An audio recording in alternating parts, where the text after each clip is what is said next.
దాదాపుగా 12 ఏళ్ల తర్వాత టీమిండియా ఛాంపియన్స్ ట్రోఫీ గెలిచింది. న్యూజిలాండ్ను చిత్తు చేసి ట్రోఫీని సొంతం చేసుకుంది.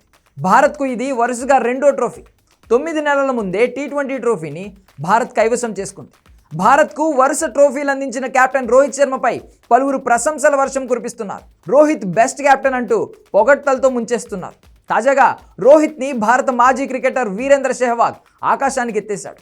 టీమిండియాకు సారథిగా వ్యవహరించిన తీరు అద్భుతమన్నాడు. రోహిత్ కెప్టెన్సీని చాలామంది తక్కువ అంచనా వేశారని, కానీ అతడు వరుసగా భారత్కు 2 ట్రోఫీలను అందించాడని కొనియాడాడు.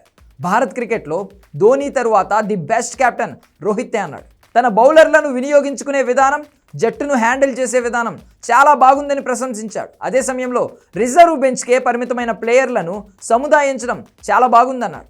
అవకాశం రాని వారికి సర్ది చెప్పిన తీరు తనకు ఎంతో నచ్చిందన్నాడు. మొదటి మ్యాచ్లో హర్షదీప్ సింగ్ను కాదని హర్షిత్ రాణాకు అవకాశం ఇచ్చాడని, ఆ తర్వాత వరుణ్ చక్రవర్తికి ఛాన్స్ ఇచ్చాడని తెలిపాడు.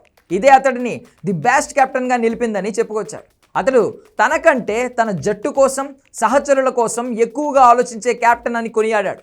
ముఖ్యంగా ఎవరైనా ప్లేయర్ అభద్రతా భావంతో ఉంటే వారు సరైన పర్ఫామ్ చేయలేరని తనకు తెలుసని, అందువల్లే ఎవరు అలా ఉండకూడదని రోహిత్ బాగా హ్యాండిల్ చేస్తాడని కితాబిచ్చాడు. ఇలా అన్ని విషయాల్లో రోహిత్ బాగా పనిచేస్తున్నాడని ప్రశంసించాడు. ప్రస్తుతం అతడి వ్యాఖ్యలు నెట్టింట వైరల్గా మారాయి.